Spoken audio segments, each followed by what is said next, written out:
sakamiazava mitsangana ianao iza. Okay, vavaka isika rehetra toko.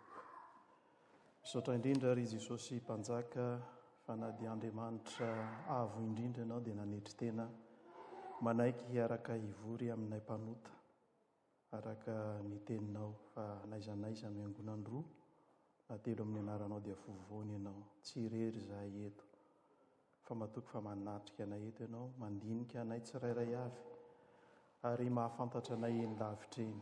Tsisy miafina aminao ny fiainanay tsirairay avy fa fantatra ao avokoa Tompo.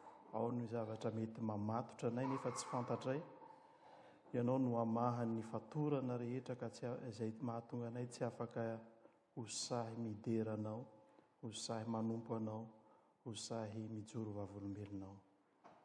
Koa dia ty andro anio ity dia izay ataonao andro fanafahana, fanavotana, fanasitranana izay mamatotra ny olona dia hoentinay dia angatana aminao koa ho andro anafahanao anay tanteraka, amahanao ny fatoranay tsirairay avy.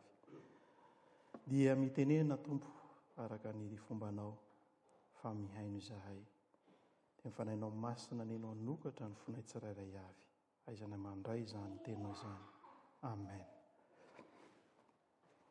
Ny ten'Andriamanitra izay voalahatra ho antsika amin'ity andro anio ity, alahady 12 manaraka ny Trinité dia hitantsika ao amin'ny Marka toko 7, filazantsara araka amin'ny Marka toko 7 dia ny 9:30 ka hatramin'ny 7:30. Marka toko 7 ny 9:30 ka hatramin'ny 7:30. Iara-mitsangana isika andry izany amin'ny anaran'i Jesosy. Ary Jesosy niala indray tamin'ny sisin-tanin'ny Tiro sy namaky any Sidonia sy ny tany Dekapolisy ka nankany amoron'ny ranomasin'i Galilia. Ary nisy marenina sady raiki-dela anankiray nentina tany aminy ka nangataka taminy ireo mba hametrahany tanana. Ary nitondra lehilahy ny tanila niala teo amin'ny vahoaka izy dia nangarona ny sofiny tamin'ny ratsan-tanana dia nandrora ka nanendry ny lelany. Ary niandrandra ny lanitra izy dia nisentoka nanao taminy hoe efata, izany hoe maladia. Dia nalady ny sofiny sady voavahan'ny fatorany lelany. Dia nahateny tsara izy. Ary nandrara ny vahoaka teo Jesosy mba tsy hilaza na aminiza na aminiza fa na dia norarana aza izy dia vao mainka hanampihely izany bebe kokoa. Dia talanjona indrindra ny olona ka nanao hoe tsara ny nanaovany zavatra rehetra fa sady nampalady ny marenina izy no nampiteny ny mona. Ray masinao manamasinana amin'ny fahamarinana, ny teninao amin'ny fahamarinana. Amen. Petraka isika rehetra. Ry fiangonana malala ao aminareo rehetra ny fahasoavana sy ny fiadanana avy amin'Andriamanitra raintsika sy Jesosy Kristy Tompo. Tsara ny nanaovany zavatra rehetra fa sady nampalady ny marenina izy no nampiteny ny moana. Fotoana anankiray izay hararaotin'ny vahoaka teo hitondrana an'ity lehilahy ity fotoana anankiray izay nandalovan'i Jesosy ity teo amoron'ny ranomasin'i Galilia. Tsy fotoana miverina indroa fa fotoana nandalovan'i Jesosy no hararaotin'ny olona izany. Satria ny olona mahafantatra nahita izay zavatra efa nataon'i Jesosy. Raha ny filazantsarany Marka fotsiny dia hitantsika maro ireo zava-mahagaga izay nataon'i Jesosy efa voalazany mialoha amin'ity tekstantsika ity. Fa ty anio ity dia misy zavatra anankiray lehibe izay nasehon'Andriamanitra manoloana an'izany fotoana izany. Fotoana no hararaotin'ny vahoaka notondrana ny lehilahy anankiray teo aminy, izay azo lazaina fa anisany olona fadiran'ovana eo amin'ny fiainany. Izany olona hoe sady mona, tsy afaka mba mifanerasera amin'ny olona miteny izay eo am-pony, no marenina tsy afaka mandre ny zavatra rehetra izay mety mahafinaritra ny sofina fa dia eo toy ny olona tsy feno amin'ny maha-olombelona azy izy. Fadiran'ovana ny olona tahaka an'izany. Isika izay manatrika eto izao dia sambatra satria mino fa mandre daholo ny sofintsika. mino aho fa mahita daholo ny masontsika, mino aho fa afaka mitenyntsika rehetrarehetra satria afaka mideran'Andriamanitra. Mety tsy ho tsapantsika reto ny zavatra manjoa nyity lehilahy ity, ny fahoriana ao am-pony, mety tsy ho tsapantsika reto zany. Ka dia ohatra ny zavatra mahazatra antsika fotsiny no mandre sy mahita ny zava-dehibe ataon'Andriamanitra eto. Fa izao misy zavatra izay mamatotra anao ihany koa, tsy fantatrao. Misy zavatra mamatotra anao, tsy hitanao eo amin'ny fiainanao. Nefa eto Jesosy mandalo izy tahaka nandalovany tao amin'ny moronana ranomasin'i Galilea, te hamahanao amin'izany fatorana izany ny Tompo. Nahoana moa no sarotra no mitaona ny olona handeha hanao ny asan'Andriamanitra? Androany ty ataontsika hoe lahadin'ny fiantsoana. Nahoana ny olona no mivilivily rehefa mandre ny antso? Satria voafatotra ny sainy, voafatotra ny fony, voafatotra ny fisainany, ny heritreriny rehetra, ka fenoany fahavalo tahotra ao anaty, ka dia tsy sahy hanao ny asan'ny Tompo. Voafatotra isika amin'izany. Maro ny zavatra mety mamatotra atsika tsy hitatsika. Maro ny zavatra mety mahatototra anao amin'ity fiainana ity ka tsy mahita fiadanana eo amin'i Jesosy. Fa lasa mitanondrika isika. Aiza no alehantsika hoentina handehanana, hamahana ny olana? Iza no atsoitsika voalohany? Iza no atontsika voalohany? Aiza no alehantsika manoloana an'izany? Ny siansa ananantsika tsy mahavaha olana velively ny fiainantsika. Ny ampahapahany kely ihany no mety ho vitany. Tsy afaka hanomeanao antoka ny amin'ny ampitso ny fahalalana ananantsika. Tsy afaka manomeanao antoka ny amin'ny ampitso ny hery ananantsika, na ny fananana ananantsika, na ny tanjaka ananantsika. Tsy manome antoka velively ny amin'ny zavatra isehony amin'ny ampitso. Fa Jesosy eto te hamaha ny zavatra mampatahotra atsika amin'ity fiainana ity, mampihorohoro atsika amin'ity fiainana ity, mampivadi-po atsika amin'ity fiainana ity, ka hitenenany mandrakariva manao hoe aza manahy ny amin'ny ampitso ianareo. Na henontsika zany dia feno fanahina foana atsika. Manambara zany, mampiseho zany fa voafatotra ange isika. Voafatotry ny tahotra ny amin'ny ampitso isika. Voafatotry ny tahotra ny amin'ny zavatra iseho amin'ny hoavy isika. Ny fanahina ny amin'ny fiainana, inona no hoaninay, inona no sotroinay, inona no tafianay. Hanika dia tsy afaka mivelatra, tsy afaka mijoro amin'ny maha kristianina antsika. Tsika nefa dia mitondra ny anaran'i Jesosy hoe Kristy. Raha oentitsika zany anarana izany dia manambara efa ny fitiavantsika ny Kristy zany. Ary Jesosy manao hoe izay rehetra tia ny asa ataoko no hataony koa. Ho azavaintsika bebe koa izay any amin'ny fotoana ny fiantsoana. Fa raha tia an'Andriamanitra tokoa isika, mino azy marina isika, dia tsy ho fiangonana reraka ny fiangonana misy atsika, fiangonana velo ny finoana, ka hijoro ho fahazavana marina amin'ny manodidina antsika.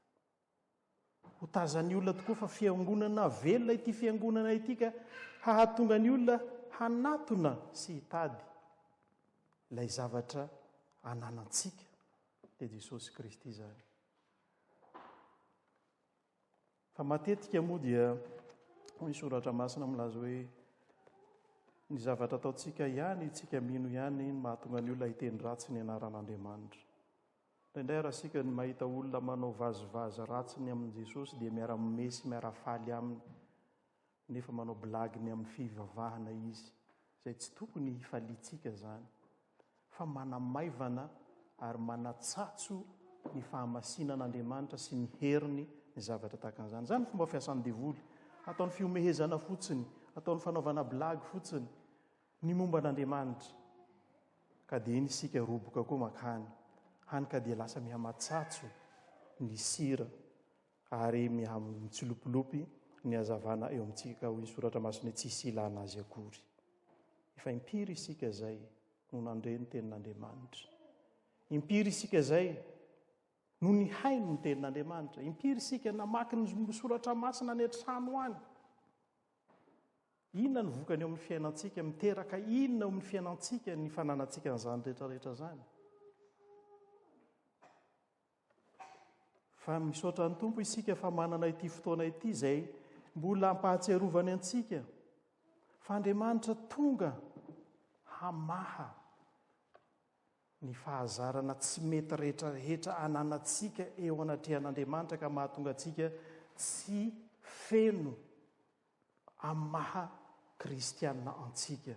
Araka voalaza teo, mahonena ity lehilahy ity satria tsy feno moa maha olombelona azy izy, ny amin'ny sofiny tsy mandre, ny leliny, ny vavany tsy afaka miteny. Misy handikapo be ao amin'ny fiainana. Isika ara-panahy koa dia maro ny zavatra handikapo mamatotra antsika, tsy ahafahantsika mivelatra amin'ny maha-kristianina antsika. Maro ny zavatra mamatotra antsika tsy afaka tena mijoro ho tena kristianina marina. Fa mifatotra n'izany isika, izany fahazarana izany isika. Fotoana an'io mbola hiantson'Andriamanitra antsika amin'ny alalan'izao teny izao. Te hamaha ny fatoranao ny Tompo. Te hamaha izany zavatra mamatotra anao izany ny Tompo, tsy hahafahanao mivelatra amin'ny maha-kristianina anao. Fa lasa kristianina mihafihafy kely. Kristianina onjonjony kely eny, mahonena kely, tsy mba sahy mijoro tsara. Tsy mba mahita hoe iny kristianina mahafinaritra ity kristianina ity. Indray kristianina tsy mba manam-pifaliana zany, kristianina ohatrany tsy manam-piadanana zany. Ohatran'izany tsika, ohatran'ny olona manoatra lavitra noho ny jentilisa, very hevitra ny amin'ity fiainana ity. Dia tsy hita izay mampiavaka antsika amin'izy ireny. Tsy hita izay mampiavaka antsika hoe manana Andriamanitra mahay ny zavatra rehetra isika. Dia ohatran'ny olona tsy manana an'Andriamanitra ihany isika. Nefa manana Andriamanitra mahay zavatra mahagaga. Talanjona ny olona manao izay hoe tsara ny nanaovany zavatra rehetra, sady mampalady ny marena izy ary mampiteny ny mona. Nanafaka n'ity lehilahy ity amin'izay zavatra nampahory azy Jesosy.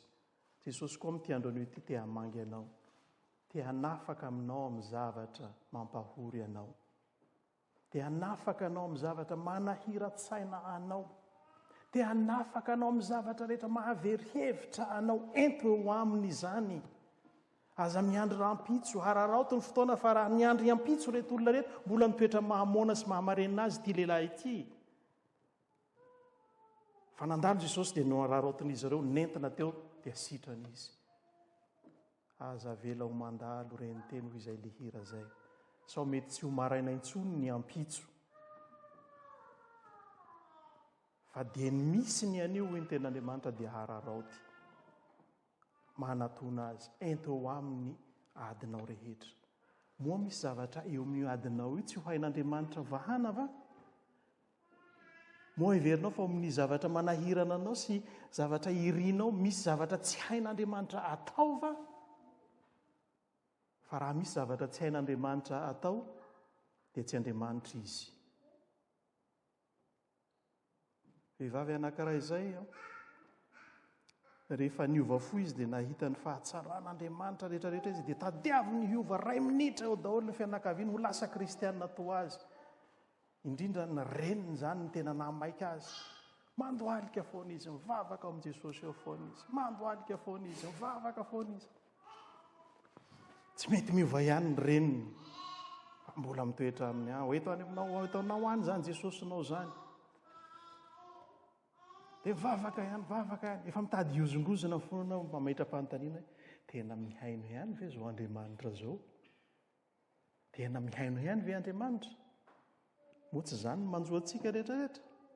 Rehefa mangataka zavatra isika amin'ny fotoana anankiray, rehefa tsy mamaly Andriamanitra amin'ny fotoana izay ferantsika hoe eto Andriamanitra no tokony hamaly, dia verintsika fa tsy mihaino Andriamanitra. Ary ny hafarany dia manao hoe tena misy ve Andriamanitra? Dia avy amin'izay Satana manao zao hoe aiza zao Andriamanitra ao zao? No mihaino anao nga izy? Tsy mihaino anao izy.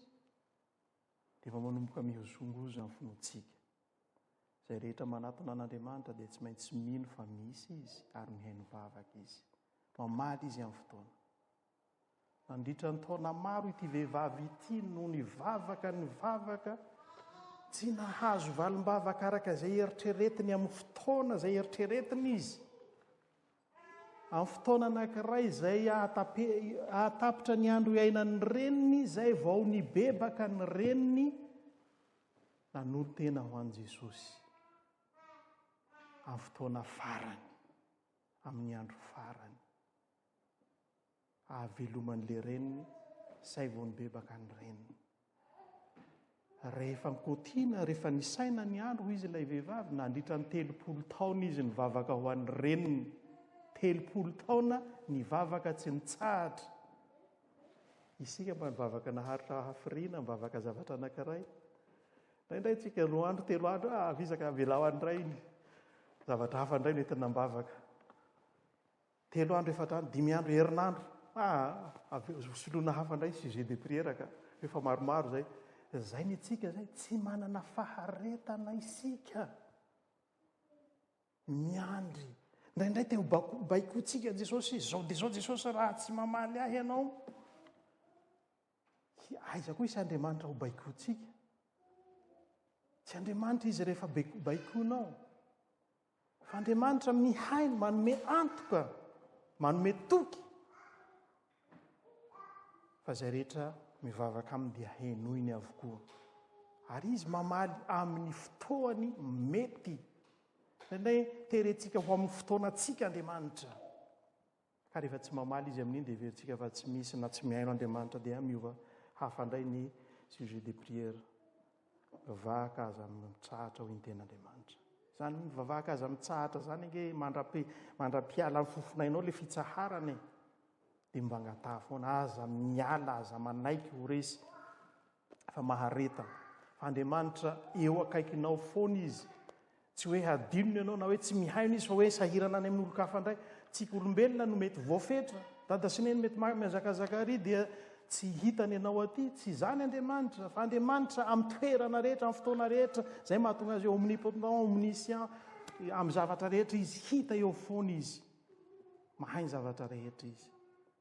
Henony ianao. Ny ao am-ponao mety tsy henony olona hafa. Ny faniriana ao anatin'ny fonao, ny adinao anatinao, mety tsy fantatry ny olona hafa, fa Andriamanitra mahafantatra. Mahita. Tsy misy mahafina ny fiainana eo anatrehan'Andriamanitra, fa toy ny mamaky boky Andriamanitra mijery ny fiainantsika tsirairay avy. Zany maha-Andriamanitra azy. Tsy azontsika ferana ny fisainany, ary tsy azontsika ferana ny fahalalany. Fa te hanao zavatra mahagaga lehibe ho anao mihoatra noho izay nataony tamin'ity lehilahy ity Jesosy. Te hamahanao amin'ny tsy finoana izy. Indraindray finoantsika finoana voafatotra, tsy mivelatra, tsy mamokatra ny finoantsika. Fa finoana mihazohazo fotsiny ihany. Dia izany tiany Tompo ho fafana koa amin'ity androany ity te hoe sorona eo aminao. Mba ho finoana velona no omeny antsika. Fa tsy ilay finoana ataon'ny devoly io. Hoe mino an'Andriamanitra dia mangorohoro ihany nefa tsy manao inina, tsy mahavita ninina. Fa finoana avy amin'Andriamanitra, finoana mahery fitiavana. Mahay ny zavatra rehetra, matoky ny zavatra rehetra, mino ny zavatra rehetra. Izany ny finoana omen'Andriamanitra antsika. Tsy finoana matimaty akory. Zara fa mitsilopolopo kely eny. Tsy izany finoana tadiavin'Andriamanitra amintsika. Fa hoy ny Tompo manao aoka afana ianao. Na mangatsika koa. Fa mitovy ny mangatsika sy ny matimaty, fa raha matimaty ianao alohan'ny vavako i Jehovah. fa zay tadiavin'Andriamanitra antsika dia finoana mafana, mirehatra tsara. Zany tadiavin'Andriamanitra ho hita amintsika zanany izay mivavaka aminy. Andriamanitra tsy mba mivadika amin'ny toky izay efa omeny antsika, fa efa niteny izy fa na dia mandra-pahantitrareo azy, mandra-pahafotsy ny volonareo i Jehovah, dia tsy miova aho. Izaho ihany no ikarakaranareo. Tsy miova Andriamanitra. Isika mety miova, fa Andriamanitra tsy miova, ary tsy miala amin'ny toky efa nomeny anao izy, fa izy hamonjy anao, hanafaka anao amin'ny zavatra maro rehetra, tahaka mihoatra lavitra noho izay nataony tamin'ity lehilahy ity, izay nisotraniny amin'ity andronio ity. Androany Jesosy, raha manome antsika an'io teksta io androany ny Tompo, dia te hampiseho amintsika koa izany fahagagana izany eo amin'ny fiainantsika tsirairay avy. Dia hananantsika fitokisana, hananantsika fiadanana, hananantsika fanantenana any amin'io avy, ka tsy hanahy na atahotra na kristianina kanosana sarotahotra isika, fa kristianina sahy manana mpinoana matoky ny zavatra izay falazain'Andriamanitra, ka dia hosahy hijoro amin'ny fanarahana azy amin'ny fiainantsika manontolo. Dia Jesosy eny no homba antsika tsirairay avy, ary hatanteraka izay zavatra iriny fotsika araka ny habeny famondram-pony. Fa n'Andriamanitra irery amin'ny voninahitra, izay aizatra amin'ny taloha indrindra aro azy mandrakizay. Amen. Laisoa ny fitahiny. Ny fahasoavan'i Jesosy Kristy Tompo sy ny fitiavan'Andriamanitra ray ary ny firaisana sy ny fiambonana amin'ny fanahy masina ho aminareo rehetra ny hatramin'izao ka mandrakizay. Amen. Efa tonga ny mazava miposaka, ny voninahiny Jehova, mifampiposaka amin'ny raha eto amin'izao tontolo izao.